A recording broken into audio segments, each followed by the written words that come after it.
No później już dochodziło, jeżeli wiedziałem, że jest taka pozycja, że jest tego błota i tyle, to miałem cały czas karabin przeładowany i nigdy nie zabezpieczony. Zawsze miałem na pojedynczy ogień, bo mówię, jeżeli dojdzie do czegokolwiek, to ja nie zdążę nawet odbezpieczyć tej broni. No i kolega wymyślił, pokazuje mi tylko na migi, wyciągaj nóż. Stanęliśmy za futrynami. I potem się szybko ewakuowaliśmy, zanim tam się zorientują, że ci nie wrócili. Jest takie podejście, że ja tam się nie znam na medycynie, to niech sobie robi medyk. No to chłopak tak, umrzesz. że-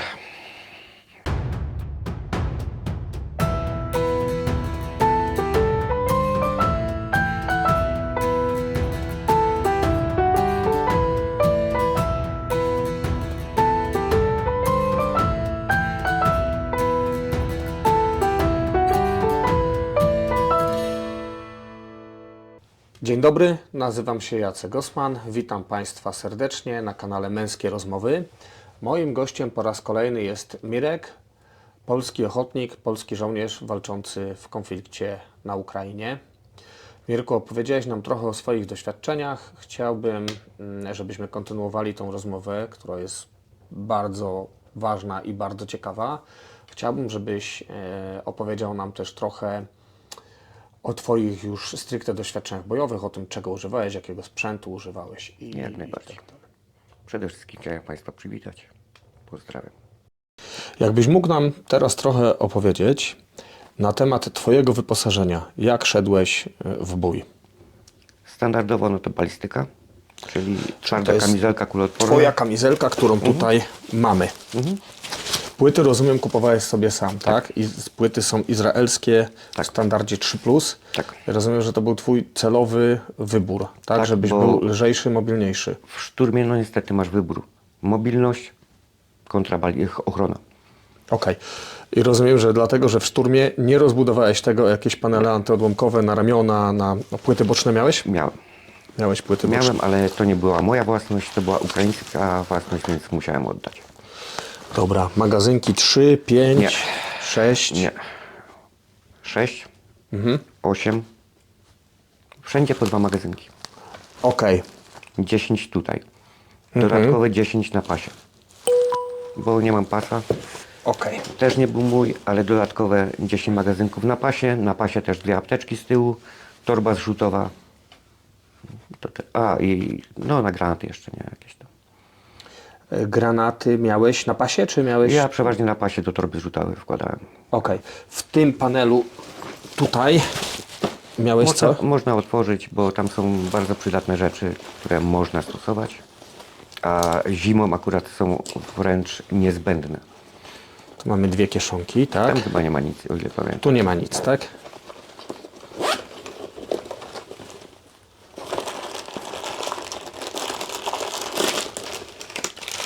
Ogrzewacze chemiczne i Światełka. światełka chemiczne. Bez tego leżysz. Latarka na mrozie, baterie giną w ciągu minut. Tak. To świeci zawsze. Oczywiście tu mam tylko taką resztkę do pokazania, bo normalnie to miałem tego wypakowane w opór. Wspominałeś o tym, że ponieważ Ty miałeś grota i była to nietypowa amunicja, to zawsze zabierałeś tych magazynków więcej, bo nikt Cię w razie czego nie był w stanie poratować. Wszyscy używali AK, Dokładnie tak. więc mogli gdzieś tam nawet na pozycjach zdobyć nawet od wroga ten sam kaliber, natomiast Ty miałeś tego więcej. Ale powiedz nam o samym karabinku grot. Sprawdzał się? Latem, wiosną i wczesną jesienią tak. Rdzewieje. Nie. Nie? Nie spotkałem się. Ja miałem z serii drugiej grota. Trochę że inaczej, tak. Poprawiony, był zabezpieczony już przełącznik gazowy. Już był z tym. Szyną dłuższą. Nie, z tym takim ząbkiem. Tylko? Aha, okej, bo teraz są takie z dłuższą szyną wyprowadzoną. W moim wypadku mankamentem było, że ja miałem standardową lufę. 16. Tak. A w okopach nie bardzo się to sprawdza. Wolałbym lufę krótszą. No ale była nie do zdobycia. Mówię, no to wezmę, i tak używam kolimatora, więc wezmę piłkę i utnę tą lufę. Nie, oszalałeś, nie wolno. No bo myśmy prowadzili ogień na odcinkach 0,50 metrów. Tak samo na poligon jeździliśmy, trenowaliśmy strzelanie do 50 metrów. Po co trenować dalsze strzelanie, skoro... No tak, teraz to się trochę zmieniło i standardowym strzelaniem w polskiej armii według tej nowej PSBS-ki, programu strzelań bojowych, to jest 15 metrów z postawy stojącej. Potem ze zmianą celów i tak dalej. To No bo... myśmy robili ze stojącej tam 25 metrów, a wiadomo, myśmy bardziej taktycznie się uczyli. No. Myśmy nigdzie na pozycjach nie przebywali, tak żeby siedzieć i czekać w okopie, bo ktoś nas będzie Dobrze, atakował. czyli był grot i kolimator. Tak, ale na początku miałem kolimator jakiejś amerykańskiej firmy. Holsan? Chyba tak, ale nie, on był z powiększeniem razy 4. Czyli kolimator i powiększalnik, tak? Nie osobno. Wyglądał jak celownik optyczny, choć nie był celownikiem optycznym tak dokładnie. Okej. Pierwsze przekleństwo, które mi się z tym stało, to były klapki zamykane, tak, w celownikach optycznych. Pierwsze mi padła jedna sprężynka, co jeden strzał to mi się zamykało. I tak wróciłem na jednostkę, wyrwałem to. Potem padła druga sprężynka i znowu miałem... Chcesz wymierzyć, oddać strzał, a tu ci po strzale klapka. Okej. Później to Znowu zmieniłeś? odrywasz rękę, później to wyrwałem. Później po pierwszej misji w okopach, bo się okazało, że on ma fajną podziałkę. Owszem, jest trójkącik na środku, do tego ma podziałkę na 400 i na 600 metrów. Na 400 i na 800 metrów. Tylko że ja nie strzelam nigdy na 400 i na 800 metrów i to powiększenie razy 4 powodowało to, że miałem bardzo duży kłopot namierzyć cel. Ja to już zobaczyłem na strzelnicy, że mi o wiele dłużej trwał niż chłopakom z kolimatorami zwykłymi namierzanie celu. Bo ja musiałem po lunecie pierwsze popatrzeć mniej więcej, gdzie jest cel, dopiero przez lunetę i oddać strzał. No niestety. Zresztą z czasem człowiek się uczy tego, że to tym okiem obserwujesz, a tym celujesz. Czyli zmieniłeś na zwykły kolimator. Tak, wymieniłem, oddałem tamtego Ukraińcom do magazynu broni, a kupiłem sobie Zigzauera i ten się już fajnie sprawdza, możemy pokazać. I to jest fajny kolimatorek. Niewielki. Właśnie o to chodzi. Niewielki, mało waży, bardzo prosty w czyszczeniu. Okej, bez żadnego powiększenia, Bez.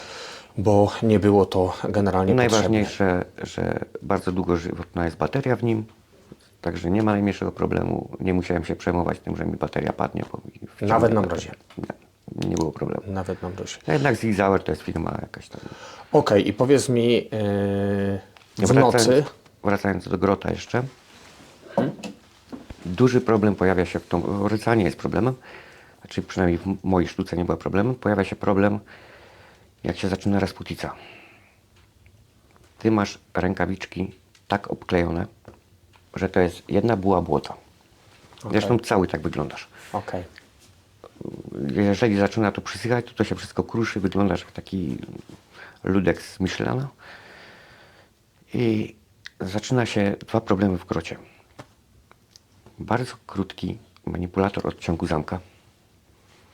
Jak masz łapy całe w błocie, To się ślizgają. ślizga ci się rękawiczka, nie To ma potrafisz być go... opływowe, żeby nie zaczepiać o oporządzenie, ale rozumiem, że w tej sytuacji jest minusem. Ja już kombinowałem, czy nie wziąć jakiś kawałek rureczki, próbowałem znaleźć, nie znalazłem coś takiego. Mówię, młotkiem to zaklepię normalnie na tym, wyjmę zamek, zaklepię to na tym, ale mówię, kurde, zamka nie wsadzę, bo w grocie od tyłu zamek latuje. I mówię, jak to zaklepię, znowu nie wyjmę potem zamka. I to takie... I drugi problem, manipulator ognia, plus bezpiecznik. Jest tak mały ten motylek. Ja wiem, że on jest z prawej na lewą przeniesiony i tak dalej. Jak masz rękawiczki obklejone w tej glinie i tak dalej, nie jesteś w stanie odbezpieczyć, i to też wszystko jest oczywiście zaklejone gliną, nie jesteś w stanie odbezpieczyć karabinu. Ale generalnie w tej glinie działał. Działa, tak, karabin działa. I karabinek jest celny. No później już dochodziło, jeżeli wiedziałem, że jest taka pozycja, że jest tego błota i tyle, to miałem cały czas karabin przeładowany i nigdy nie zabezpieczony. Zawsze miałem na pojedynczy ogień, bo mówię, jeżeli dojdzie do czegokolwiek, to ja nie zdążę nawet odbezpieczyć tej broni. To były dwa mankamenty. I kolejnym mankamentem, jaki jest, to były jakieś, nie wiem skąd oni to kupili, ale jakieś to nie były oryginalne magazynki, tylko jakieś podrabiane magazynki. Chińskie. Nie wiem jakie, bo nie było tam ani Plastikowe. producenta, ani nic. Plastikowe. Plastikowe, tak. Tylko nasze były takie zielone, oryginalne do grota. Jeszcze były czarne też. To akurat można łatwo zmienić, bo on jest kompatybilny z wszystkimi magazynkami do Aera, więc można To sobie... później już nosiłem kupić. przeważnie z Aera, tylko z Aera są metalowe. Nie? Oryginalne Mogą z być, Aera. mogą być też plastikowe. Ale oryginalne z Aera są plastikowe. Więc zabierałem sobie połowę takich, przeważnie połowę takich, bo reszta były wszystkie, całe skrzynie były tych cholerstwa plastikowego, tego, który nie działał. Albo potrafił nie podawać z magazynku amunicji. Ten magazynek. Te Okej, podróby. wada magazynka. Po prostu podpiąłeś go pod broń, zwolniłeś zamek, no bo tak w grocie zamek zostaje w tylnej pozycji. Zwolniłeś zamek, A magazynek siedzi dobrze i powinno podać. próbujesz go dobijać, nic. Dopiero zaczynał działać, jak wyrzuciłeś z 3-4 sztuki z magazynku, zapiąłeś go z powrotem, on zaczynał podawać. Nie wiem w jaki sposób. No to też taki jest standard nawet w magazynkach do Aera, że nie 30, a 29, 28 Tak. załadować, bo jak załadujesz pełny, może gdzieś tam nie zadziałać. Powiedz mi, rozumiem, że często działaliście w nocy. Praktycznie zawsze. Okej, czyli tak, masz jeszcze noktowizję. Rozumiem, że nie jedną sztukę, tylko dwie sztuki, tak? Czy montowałeś jedną, a drugą na karabinek? Nie. Nie mieliśmy ich na tyle. Okej, czyli miałeś jedną. Mieliśmy na stanie w ogóle w jednostce. Nie mieliśmy ich w kompanii. Mieliśmy 15 sztuk noktowizorów. Okej. W tym, że potrzebowali je też kierowcy. No tak. Więc jakąś część mieliśmy mono, jakąś część mieliśmy tych double, nie? Tak, lornetka. Ja nie lubiłem chodzić z pojedynczym, bo mi się światy myliły. Tak. To- Można się pogubić z tym. Na podwójnym mi lepiej szło i po prostu celowałem przez noktowizor. No nie było problemu już.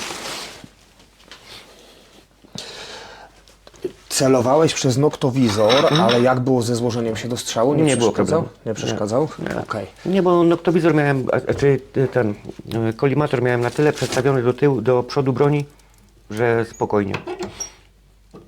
Nie stanowiło to żadnego problemu. Czy termowizji używaliście? My nie. Nie mieliście? Nie mieliśmy w ogóle, nie mieliśmy dostępu. Okej. Myślę, że też byłaby to przydatna rzecz, gdyby była, nie? Nasz dowódca doprosił się o maski gazowe od jakichś darczyńców, które nam wysłali. Jakaś firma, która produkuje maski gazowe ze Stanów Zjednoczonych. Także wtedy mieliśmy już maski gazowe chociaż znowu nie mieliśmy toreb do nich i te maski żeśmy tak nosili goło, więc rysowały się te szkła. Okej. Jeśli chodzi o wyposażenie, to do tego, jak sam powiedziałeś, dwie apteczki. Rozumiem, że dlatego dwie, że na tyle mogą być poważne obrażenia od tych odłamków, że jedna staza nie wystarczy Nie.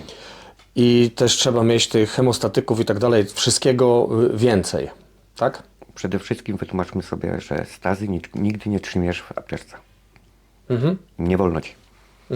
Tak samo w tych kieszeniach bocznych tutaj nie wolno ci trzymać stazy. No bo jak wejdziesz na minę, to nie będziesz miał ani nogi, ani stazy. Więc co chcesz założyć? Średnio braliśmy od 6 do 8 staz na osobę. 6 do 8. Tak. Okej, bardzo dużo. Tak, chodzi o to, że właśnie z powodu tego, że wszędzie jest glina, błoto, mogłeś zahaczyć gdzieś, wypadła się, zgubiłeś.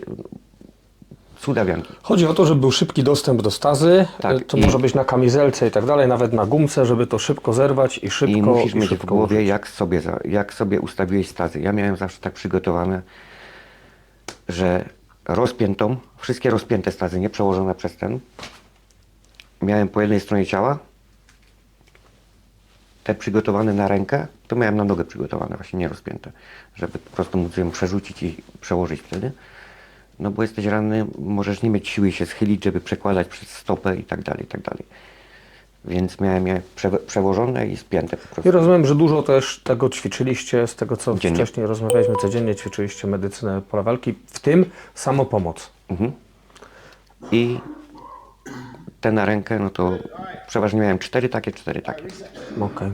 I to miałem albo na pasie, jedne miałem w torbach zrzutowych, no powkładane gdzie się da. Przeważnie w tych 2 kieszeniach miałem jeszcze po jednej, że mi wystawały, że tylko mogłem szarpnąć.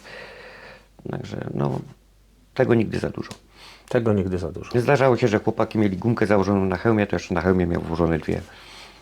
Okej. Nasze ćwiczenia na przykład, bo to jest ważna rzecz. Z takiej pomocy, którą robiliśmy, to nasz dowódca robił nam na przykład takie coś, że i tak mieliśmy okno, wszystkie okna na stołówce zaklejone czarną folią od środka, ale robiliśmy tak, że już jak było ciemno, naprawdę ciemno na podwórku, zbieraliśmy się na stołówce, na przykład o godzinie zimową porą 18, a letnią tam 21. No i stawaliśmy sobie w kółeczku wszyscy, każdy z bronią, z balistyką pełną, z magazynkami, pustymi magazynkami, po co to dźwigać, no to jest szkolenie tylko. I dowódca mówi na przykład, zamykamy oczy, kręcimy się w prawo.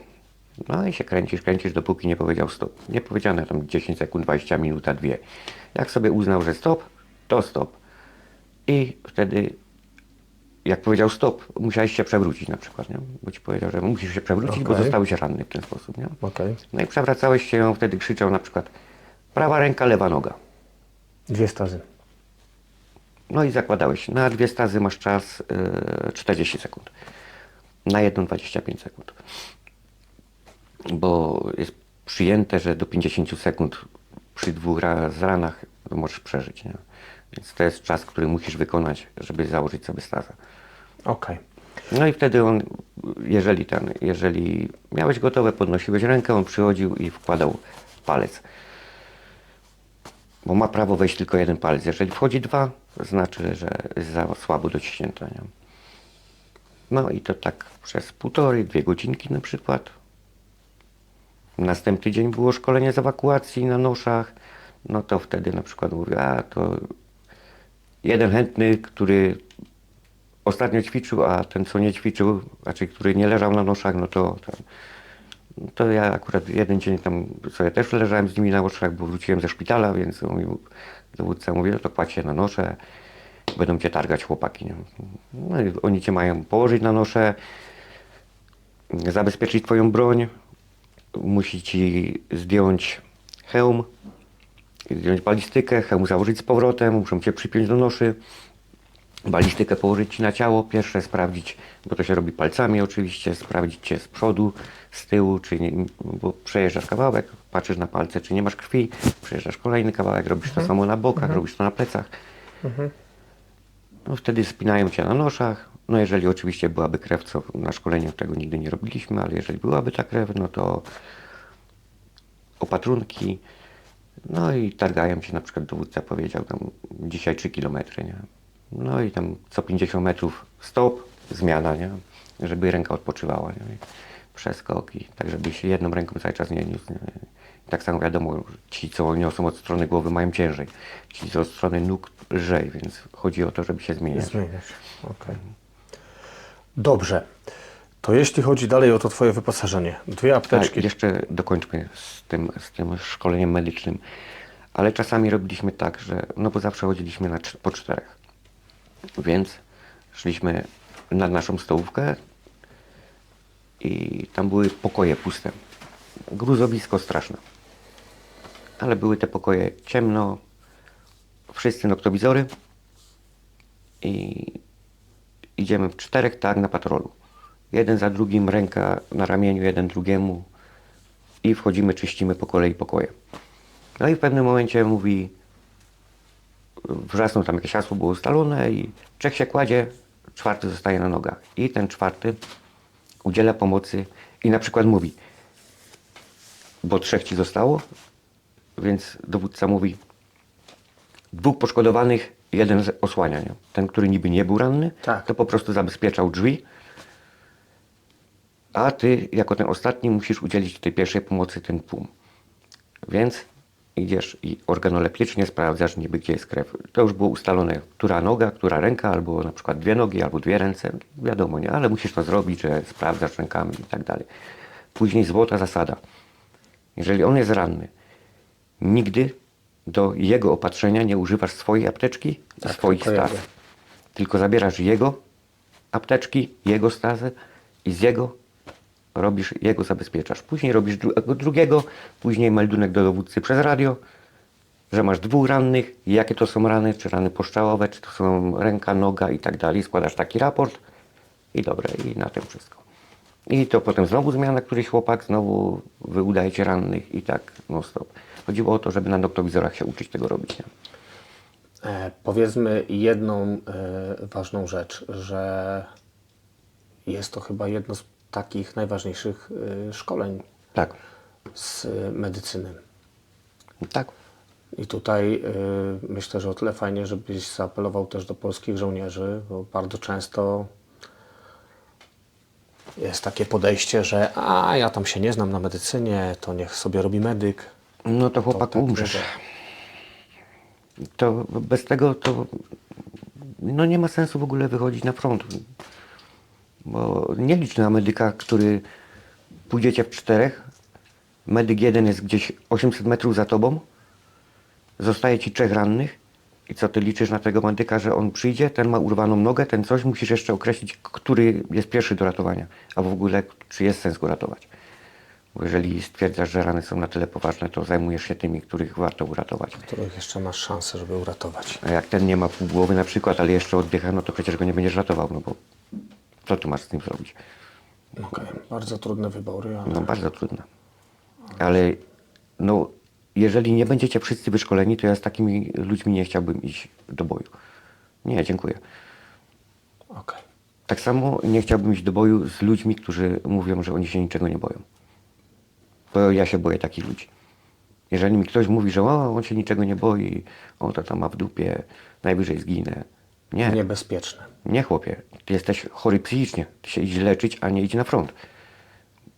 Ja nie chcę zginąć przez ciebie, mój kumpel nie chce zginąć przez ciebie, bo ty zrobisz hura bura i wyskoczysz nagle, albo zaczniesz się bawić, cholera wie, my będziemy spać, ty będziesz miał siedzieć, a tobie coś głupiego przyjdzie do głowy.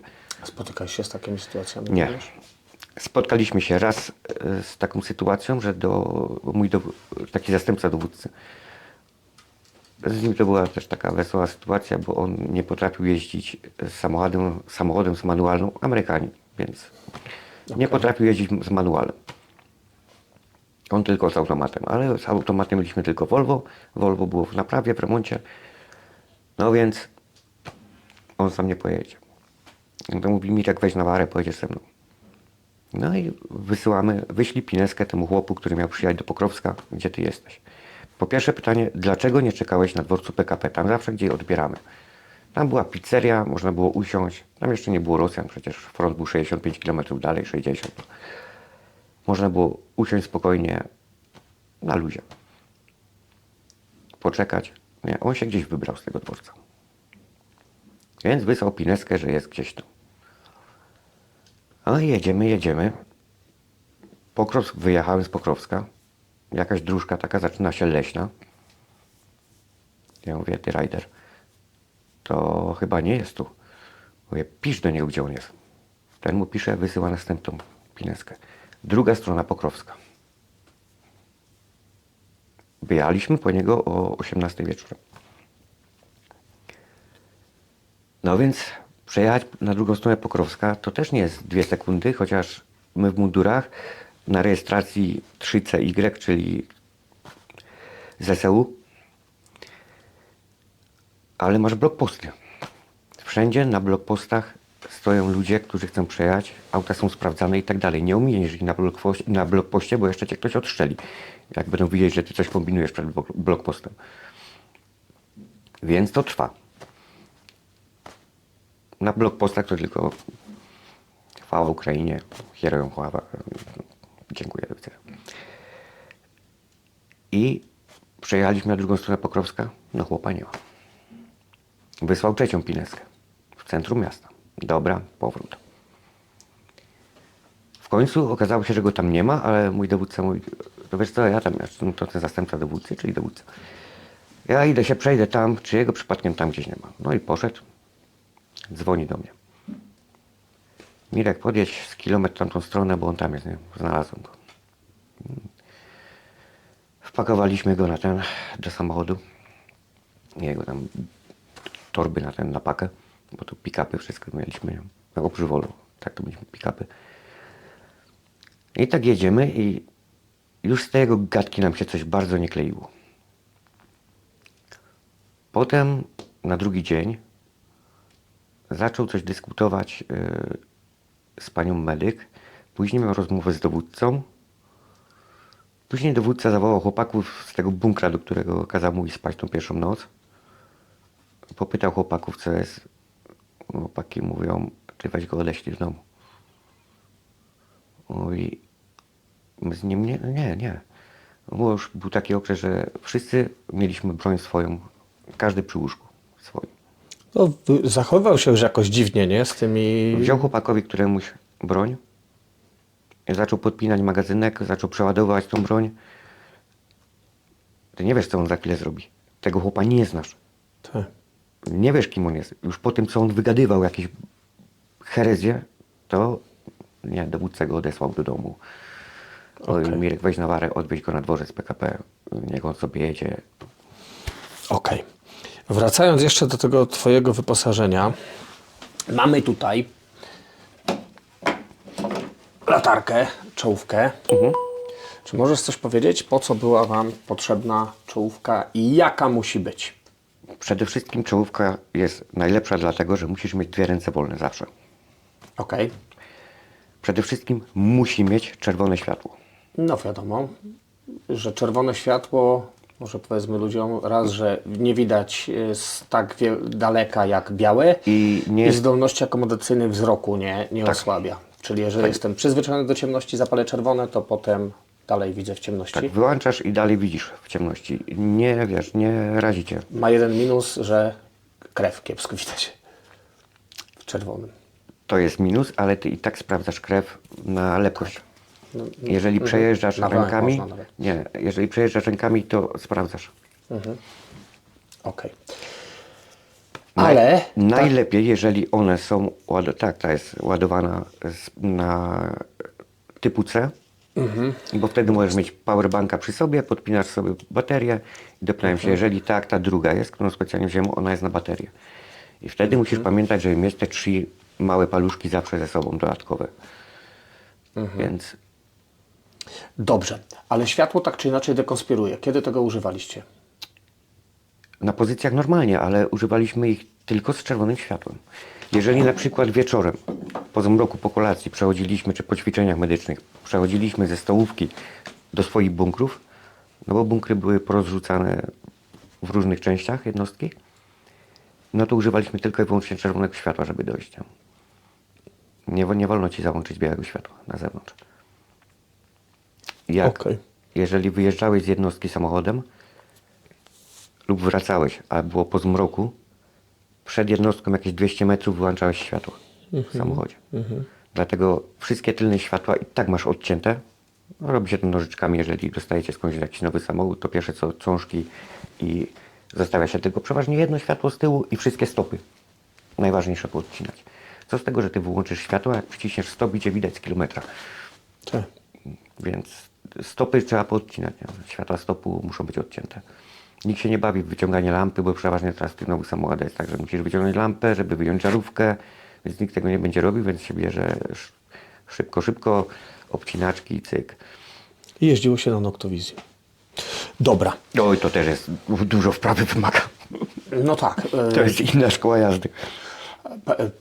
W ogóle powiedzmy sobie, że noktowizja zaburza też odległość. I tak jak mówiłeś mi, że uczyliście się chodzić na tej noktowizji ruina. i udzielać sobie pomocy na noktowizji, to jest o tyle trudno, że ona jest wyostrzona nadal i w momencie, kiedy podchodzisz blisko, masz tego poszkodowanego blisko, to tak naprawdę niewiele widzisz. I wtedy co podnosiliście? To by się najlepiej, tak, najprościej podnieść do góry. I ten. No i podstawa, bo każdy noktowizor ma to do siebie, że ma możliwość podświetlania. Że przełączysz sobie, tam jest jakaś mikrodioda, Tak, LIR. która wydaje ci się, jakbyś miał w dzień. Jest naprawdę tak Tak, poprawiony tylko że jak ktoś obraz. ma noktowizję z drugiej strony, to też to To się bić. Okej. Więc tego nie używaliśmy w ogóle. Musieliśmy się uczyć tak, wiesz, tylko sobie wyostrzałeś przed tym, bo to jeszcze ogniskujesz lewe oko, nie? Bo musisz to zrobić, bo każdy ma jedno oko inne. Przekazywaliśmy sobie te Tak, noktowizory pod z ręki. pod siebie. To Tak, pod to moment trwania. Mam tu jeszcze z Twojego wyposażenia jedną rzecz. Nóż. Ważna rzecz Bardzo ważna dla rzecz. żołnierza. Bardzo ważna rzecz. Służy praktycznie do wszystkiego. I dlaczego on jest taki, a nie inny, niewielki bagnet i tak dalej. I co to znaczy, że służy do wszystkiego? Od rozcięcia czegokolwiek, po narąbanie drewna na opał, po otwieranie konserw, do takiej sytuacji, jaka doszła kiedyś, że no doszło do walki wręcz. To, co widzieliśmy wszyscy na filmiku, tak? Nie, to nie było nagrywane w ogóle. Nie było nagrywane. A Ty mówisz o jakiejś swojej sytuacji? W Pokropsku. Nie, Pokropsku, w Perwomańskie. Okej, walczyłeś na nóż. Tak. Znaczy to nie było walka. Widzieliśmy, że zbliża się do nas 8 Rosjan. My byliśmy na pozycji 2. Widzieliśmy, że 2 się od nich odrywa i zaczynają iść w stronę naszej pozycji. Wiedzieliśmy, że jeżeli otworzymy ogień, ich jest 8, nas 2. Zginiemy. No i kolega wymyślił, pokazuje mi tylko na migi, wyciągaj nóż. Stanęliśmy za futrynami. I potem się szybko ewakuowaliśmy, zanim tamci się zorientują, że ci nie wrócili. To już żeśmy stamtąd uciekali. Czyli po prostu nożem musieliście... Ja nie zwracałem uwagi, gdzie trafiam, w co. Było tylko kilka szybkich uderzeń i... Dlaczego wybrałem taki nóż? Nikt nie jest żadnym Rambo. Nikt nie gania z nożem 30 cm długim ostrzem, bo to jest niepotrzebne, nieskuteczne, to jest tylko niepotrzebna waga. Duża bezwładność nawet. Dokładnie, to jest bez sensu. Tak samo tamtym nożem obezwładnisz kogoś jak tym. Wystarczy, że mu zrobisz rany po nogach, po rękach i jest po zawodniku. No, co będziemy ukrywać? Tak przeważnie się próbuje celować albo tutaj, w te części ciała, albo w szyję. Gdzie nie ma balistyki. Tak. A Tętnica udowa. to i tak to jest taki stres, taka adrenalina, że ty nie myślisz w ogóle. To dopiero przychodzi po jakimś czasie, po godzinie, 2, jak to wszystko z ciebie schodzi, to się tak zastanawiasz, co mogło pójść nie tak. No kuźwa wszystko. I potem się tylko cieszysz, że żyjemy my, a co z nimi, nie obchodzi nas to. Okej. Wspominałeś też, że każdy nosił kamerkę GoPro. Rozumiem, że tą kamerkę GoPro nosiliście po to, żeby omawiać później, Tak. co zrobiliście i co... Nie chodziło o lans, tylko chodziło po prostu o wyciągnięcie konkretów, wniosków z tego. Tak. Chodziło o to, żeby przeanalizować całą sytuację. Co robiliśmy, jak robiliśmy, co poszło dobrze, co nie tak, co... Kto, Pomagało to? Tak, dużo. Okej. Dużo. Raz na przykład zrobiliśmy błąd, że atakowaliśmy pozycję, nasze Humvee stanęły tak, że nie widzieliśmy 2 Rosjan, którzy się tak boczkiem przemieścili i zostali za pozycjami swoimi. Myśmy się wyładowali do środka, do pozycji, a oni nas z góry obrzucili granatami. Myśmy ich po prostu nie zauważyli wcześniej. I popełniliśmy błąd, bo ten pierwszy Humvee, który jechał, błąd i nie błąd, bo ten Humvee padł na minę, więc on powinien dojechać do końca pozycji i obstawiać 50 tamtą część pozycji, drugi powinien być w środku, trzeci za nim i 4 koniec pozycji. Tylko, że tylko dwa Humvee mają 50 na sobie. No i zrobiliśmy taki błąd i to wyszło właśnie na GoPro, że któryś z chłopaków, któregoś kamerka to nagrała i było widać ten moment, że oni wychodzą z tej pozycji i się przyczaili za pozycją. Nie? Powiedz mi, Mirku, jakie konsekwencje udziału w tej wojnie ty nosisz w sobie? Pytam o takie konsekwencje psychicznie, czy to... No ja mam zdiagnozowane PTSD. Teraz to już jest troszeczkę, jestem spokojniejszy w ogóle, ale początek sam po powrocie to była tragedia. Co to znaczy? Ja psychicznie, teraz, tak jak mówię, już jest lepiej, ale na początku fizycznie ja jestem tutaj, ale psychicznie jestem cały czas na froncie. Chciałbyś tam wrócić? Chciałbym. A czemu tego nie zrobisz? Nie dopuszcza mnie dowództwo. Okej. Lekarze się nie zgadzają i tak dalej. Zatem ja bardzo bym chciał. Co na to żona? No właśnie tu jest kwestia tego, że ja mam wybór albo front, albo związek. Okej. I tak to właśnie wygląda, ale to jest normalne budzenie się o 1 w nocy, bo mój mózg ma zakodowane to, że przeważnie Rosjanie zaczynali ataki na nasze pozycje o godzinie 1 w nocy i ja już o godzinie 1 w nocy to jestem wyspany, gotowy do działania i wtedy się zaczyna chodzenie po mieszkaniu. Jak sobie z tym radzisz? Co robisz? Czy masz jakiś sposób na to? Starać się myśleć o czymś innym, ale to nie skutkuje nic.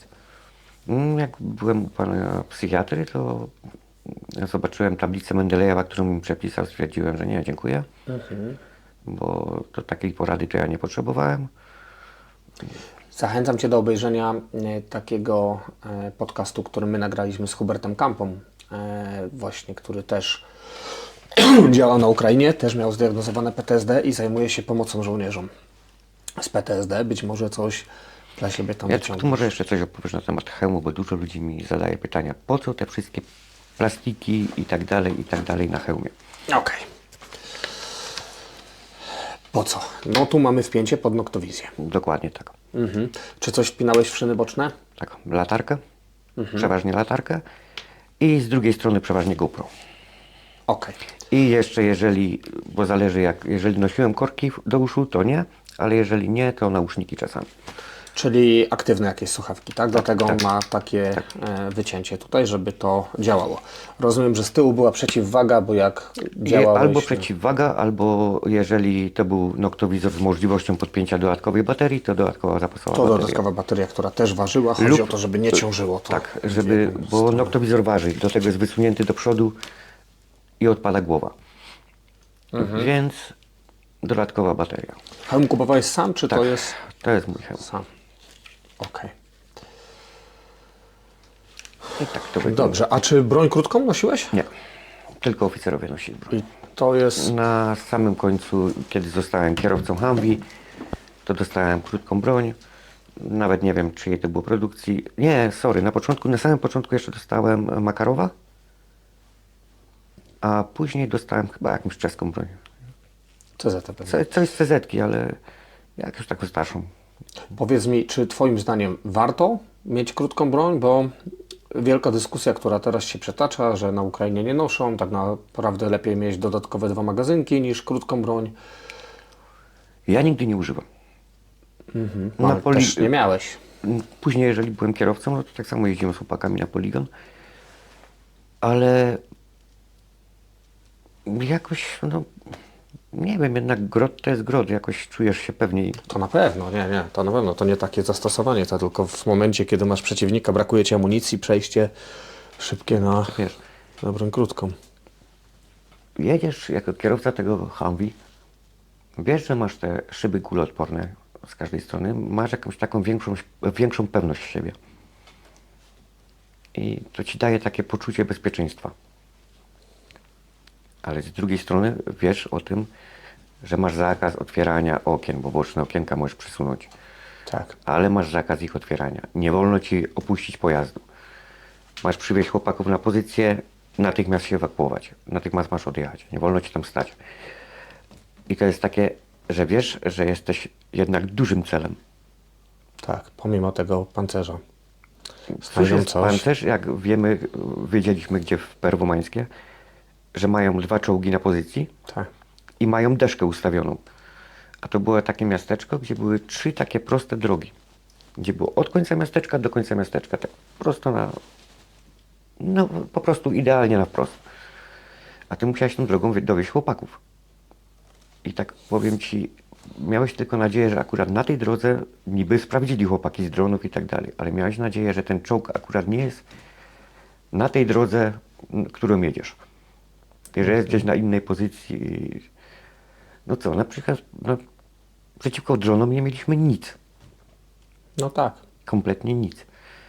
Używaliśmy AT4, używaliśmy RPG-75 i sporadycznie RPG-7. Co zrobisz z RPG-7, RPG-75, z AT? Dobra, udałoby ci się może trafić w gąsienicę. Jeżeli jakimś cudem udałoby ci się trafić między wieżę a kadłub, że zablokujesz mu łożysko i tak dalej, co raczej chyba na filmach się zdarza, to może jakoś by ci się udało przeżyć. Ale ja bym na przykład, znając siebie, nawet nie wpadł na taki pomysł, widząc czołg, żeby go atakować z którąś z tych broni. Bo tylko zdradzi swoją pozycję i na tym się skończy, że on wieżę obróci Tak. i to będzie twój koniec. I się zadzieje. No właśnie, ale to co mówisz, to już jest też kwestia doświadczenia i rozumiem, że dużo takich doświadczeń zdobywaliście. Oj, bardzo dużo. Wspominałeś mi przed włączeniem kamery jeszcze, że na początku popełnialiście taki błąd, że widząc żołnierzy rosyjskich, otwieraliście do nich ogień, nie wiedząc, że jest to prowokacja tylko po to, żebyście wy zdradzili swoje pozycje, Tak. żeby was dopadła artyleria. A ich obserwatorzy stali, patrzyli skąd my strzelamy. A jak działaliście później? No, później po prostu tych pierwszych, którzy szli, przepuszczaliśmy. Za nami z 800-1000 metrów byli ukraińskie pozycje. No to już oni sobie tam z nimi załatwiali, a my czekaliśmy tych z doborowych jednostek i wtedy zaczęliśmy ogień. Oni się tak pojawiali po nich jakieś 10 minut średnio. I to, z tego co mi mówiłeś, byli naprawdę dobrze wyszkoleni żołnierze. To jest właśnie to, co ludzie pieprzą po internetach, w telewizji, że bo to sami jacyś kurde kryminaliści bez szkolenia i bez niczego. Nie, to właśnie oni idą pierwsi, po to oni są brani. On ma kałasznikowa i jeden magazynek przy sobie i tak idzie w świat. Ale za nimi idą naprawdę doborowe jednostki. Ci ludzie są świetnie wyszkoleni, są świetnymi specjalistami, są obyci w boju, oni walczą od 2-3 lat. Oni się znają na swojej robocie. No, to są naprawdę groźni zawodnicy. I pomimo strat, jakie ponoszą, cały czas rozumiem, że profesjonalizm nie spada. No, dla nich trzeba mieć szacunek. Powiedz mi, Nie możesz tego potraktować, nie. czy to jest prawda, że dla żołnierza najważniejsze jest doświadczenie? Tak. Doświadczenie i wyszkolenie. Znaczy przede wszystkim obycie się w ogniu, w stresie. Bo chodzi o to, żeby nie spanikować, żeby cię nie zamroziło. Ja znam przypadek chłopaka, Polaka, którzy byli pod obstrzałem artylerii a rozmawiałem na jego temat z Ukraińcem, który go ewakuował.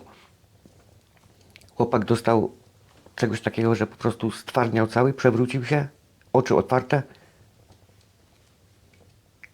i nie dało się go nawet spiąć na noszach, bo został w takiej pozycji jak ten. Miał tak stwardnięte wszystkie mięśnie, jakby dostał jednego wielkiego skurczu całego ciała. I tak go ewakuowali stamtąd i ten. No, po prostu pierwszy raz coś takiego przeżył w życiu, nie? Tak. Młody chłopak myślał, że pojedzie na wojnę, tam kilka dni szkolenia i wysłali go na front, a tu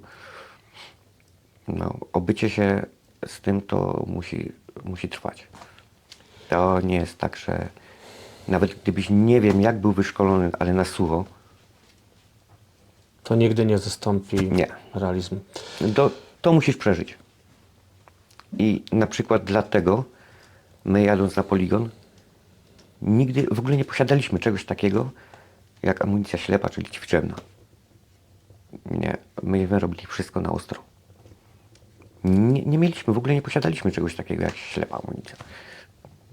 Wszystko robiliśmy na ostrej amunicji. Powiedz mi, ty zebrałeś całą masę doświadczeń. Czy polska armia z tych doświadczeń korzysta? Bo rozumiem, że skoro się zaciągałeś na Ukrainę, to oni wiedzieli, musiałeś mieć zgody na to, więc to nie jest tajne dla naszych polskich. Nie, oni to mają całkowicie gdzieś. Bardzo duży błąd. Bardzo duży błąd, bo w tej chwili mamy konflikt za naszą wschodnią granicą. Ten konflikt jest tak blisko, że nam się w głowie nie mieści, bo wsiądziesz w samochód i praktycznie za chwilę jesteś na froncie. Znaczy nikt cię tam nie dopuści, wiadomo. Ale my sobie naprawdę dalej to lekceważymy. Nie zdajemy sobie sprawy, co się może dziać dalej. Putin jest nieobliczalny, a przypuszczam, że po Putinie przyjdzie następny świr, który będzie namaszczony przez niego. I naprawdę,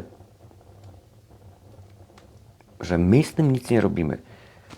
Jedno, co się zaczęliśmy uczyć, co ostatnio widziałem na Defense bodajże, tak chyba na Defense 24, że zaczynają w końcu nasze czołgi i wozy bojowe wyposażać w siatki.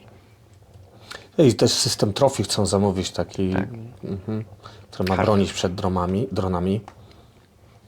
To w końcu wyciągają jakieś wnioski, ale pod względem szkolenia i tak dalej, to... Szykujemy się na wojnę, która była, Mhm. a nie na tą, która jest. Przykro mi, że takim smutnym akcentem musimy zakończyć tą rozmowę, bo ryzykowałeś swoim życiem i dobrze by było wykorzystać Twoje doświadczenia. Mirku, bardzo Ci dziękuję za tą rozmowę. Ja również dziękuję. Dziękuję za Twoją służbę. To było niesamowite spotkać się z Tobą. Wielkie Bardzo mi dzięki. miło.